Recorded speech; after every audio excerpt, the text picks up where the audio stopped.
오늘 본문에서 다윗은 이스라엘 왕으로 하나님의 통치를 구현해내야 하는 하나님의 대리자로 서 있습니다. 즉 기브온 사람들의 주장에 대해 다윗은 하나님의 공의를 실현해야 하는 책임이 있습니다. 이스라엘 백성이 여호수아를 앞세워 가나안 땅에 들어갔을 때 가나안에 살던 족속들은 이스라엘과 전쟁을 치러야 했습니다. 그들은 이스라엘을 두려워했습니다. 그러나 기브온 족속은 이스라엘과 전쟁하지 않기 위해 가나안 땅에 살지 않는 것처럼 멀리 사는 것처럼 행했으며 이스라엘과 화친을 맺습니다.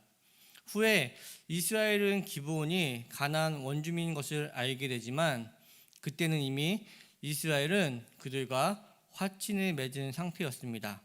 그렇기에 이스라엘은 그들과 함께 살게 됩니다. 그런데 사울이 왕이 되었을 때 그는 기브온 사람들을 핍박했으며 그들은 피를 많이 입게 됩니다. 그리고 그 원한으로 이스라엘의 3년의 기근이 임하게 되었다는 내용이 오늘 본문의 배경입니다. 다윗은 이 문제를 공의롭게 해결해야만 합니다. 공의란 공평한 정의를 뜻합니다.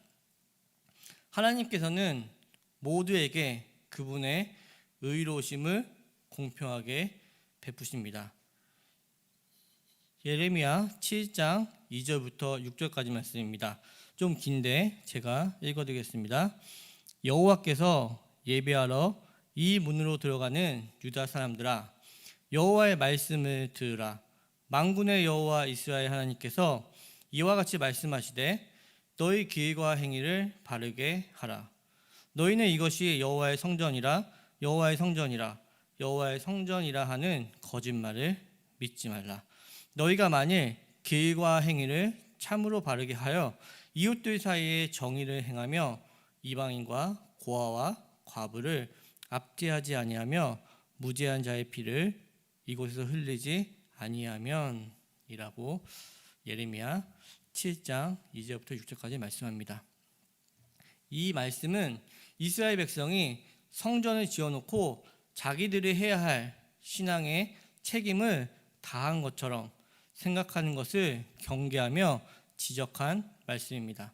하나님은 너희가 만일 길과 행위를 참으로 바르게 하여 이웃들 사이에 정의를 행하지 않는다면 이 모든 것, 즉 예배드리는 것, 성전을 지은 것조차 거짓된 것일 수 있다라고 경고의 말씀을 하고 계십니다.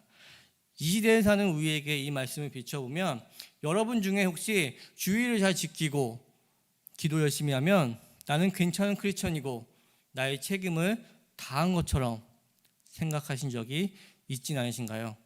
여러분들이 주의를 잘 지키고 기도 생활을 잘하고 복음 전파에 힘쓰고 열심히 내고 계시다면 여러분은 잘하고 계신 것이 분명합니다. 그러나 우리는 여기에 만족하면 안 됩니다. 우리의 책임은 여기에 머물러 있지 않다는 말씀입니다. 하나님은 너희가 여호와를 섬긴다는 고백과 자신감 속에서 하나님이 싫어하는 것들을 얼마나 많이 하고 있는지 보라라고 말씀하십니다. 그 당시 이스라엘은 하나님의 공의를 자신들이 수호한다고 자부했습니다. 자신감이 넘쳤습니다.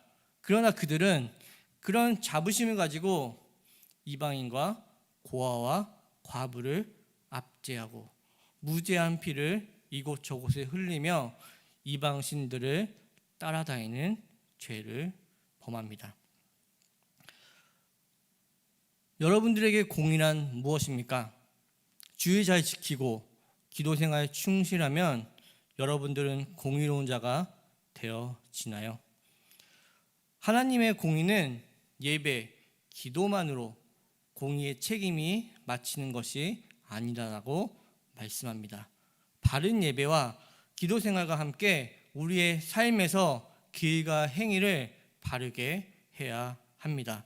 이웃들 사이에 공평한 정의를 행해야 합니다. 그것이 하나님의 공의를 행하는 것이라 말씀합니다. 성도인들은 하나님의 거룩한 백성으로 하나님을 섬기며 그분의 성품을 따라가는 자입니다. 즉 하나님의 공의는 모든 하나님의 백성이 가져야 하는 신앙 고백으로 그분의 백성이 원하고 소원하고 실천해 나가야 합니다. 하나님의 공의를 우리가 따르는 것에 대한 어려움은 하나님의 공의는 단순히 신앙적인 형태와 명분을 지키는 것에 머물지 않기 때문입니다. 하나님의 공의는 길을 바르게 하고 이웃들에게 정의를 행해야 하는 것입니다. 또한 하나님은 우리의 신앙이 형태적이고 명분적인 신앙으로 국한되는 것을 참을 수 없어 하십니다. 하나님은 단순히 명분에 그치고 형식적인 절기, 성회를 기뻐하시지 않는다고 말씀하십니다. 하나님의 공의는 어떤 명분을 세우는 싸움이 아닙니다. 심지어 그 싸움은 우리 삶의 모든 영역에서 이루어지고 있습니다. 즉 우리의 삶의 모든 모습과 하나님이 통치하는 모든 세계와 시간 속에서 하나님 되시는 통치가 차고 넘쳐야 한다는 말씀입니다.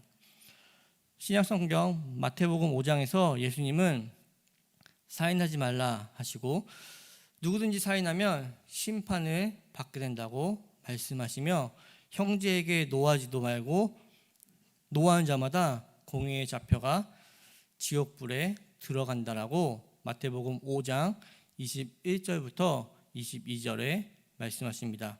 그러면서 예수님은 예물을 제단에 드리려다가 거기서 내 형제에게 원망 들을 만한 일이 있는 것이 생각나거든 예물을 제단에 앞에 두고 먼저 가서 형제와 화목하고 그 후에 와서 예물을 드리라 라고 말씀하십니다. 즉 우리의 신앙은 예배라는 것, 제사라는 것, 기타 신앙의 어떤 형식, 형태로 채워질 수 없다는 것입니다. 우리가 갖춰야 하는 신앙의 인격과 성품과 책임은 예배, 제사 또는 어떤 형태로든 대신할 수 없습니다. 여러분들은 각자의 신앙 고백으로 하나님을 믿고 하나님을 섬긴다라고 고백하십니다. 그러한 우리의 고백은 우리의 삶에서 주님께서 가르쳐 주신 계명으로 연결되어야만 합니다. 주님이 가르쳐 주신 계명, 그 어떤 형식보다 중요하게 여기고 우리는 지켜나가야 합니다. 주님께서 가르쳐 주신 계명은 무엇일까요? 내 마음을 다하고 뜻을 다하고 성품을 다하여 주 너희 하나님을 사랑하라 하셨으니 이것이 크고 첫째 되는 계명이요 둘째는 이와 같으니 내 이웃을 내 몸과 같이 사랑하라 하였으니입니다. 하나님을 사랑하십니까? 하나님에 대한 우리의 사랑은 흘러 넘쳐야만 마땅합니다. 우리가 하나님을 사랑하는 그 흘러 넘침의 사랑은 우리 이웃에게로 흘러 나가야만 마땅한 것입니다. 하나님을 사랑한다고 고백은 하는데 이웃과의 분쟁은 끊이지 않습니다. 약자를 압제하며 무지한 피를 흘리며 다른 신을 쫓아다니는 그런 일은 하나님이 사랑하는 자로선 할 수 없다는 것입니다. 하나님의 공의는 예수 그리스도의 오심으로 정점에 이르게 됩니다. 복음에는 하나님의 의가 나타나서 믿음에 이르게 하나니 기록된 바 오직 의는 믿음으로 말미암아 살리함과 같으니라. 로마서 1장 17절 말씀입니다. 의인은 믿음으로 말미암아 삽니다. 우리는 예수 그리스도를 통해 하나님의 의로우심의 통치를 받은 백성으로 살아가게 되었습니다. 하나님의 백성은 법적인 차원에서뿐만 아니라 관계성에서도 하나님과 연합되어 있습니다. 의로우신 하나님의 백성, 의로우신 통치 아래 있는 백성이라는 차원에서 우린 다 의인입니다. 하나님의 백성은 하나님의 통치를 소원하고 그 통치가 나를 통하여 세상에 구현되기를 힘쓰고 소원하는 자들입니다.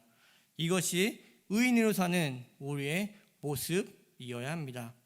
또한 이러한 모습이 나의 삶의 순간순간 채울 때 우리는 신자로서의 진정한 은혜 안에 거하게 되고, 이것이야말로 우리가 누릴 수 있는 최고의 복입니다.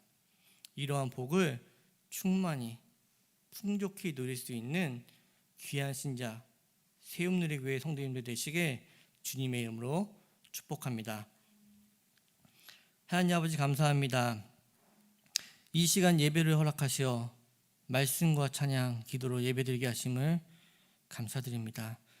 오늘 말씀을 통해 하나님의 공의로움을 깨닫는 시간 되게 하시고 하나님의 공의로우심을 본받는 귀한 신자 될 수 있기를 원합니다. 하나님의 공의로운 통치를 소원하고 그 통치가 세상에 구현되며 이러한 모습으로 성도님들의 삶이 채워지길 소원합니다. 세움누리교회 성도님들 기도 제목이 있습니다. 성도님들의 모든 기도가 주님의 뜻을 이루는 귀한 기도가 될 수 있게 하여 주시고 세움누리교회 성도님들의 모든 기도를 통해 하나님의 뜻이 온전히 이루어지는 귀한 은혜 안에 거하게 하여 주시옵소서. 이 모든 말씀 예수님의 이름 받들어 기도드립니다. 아멘.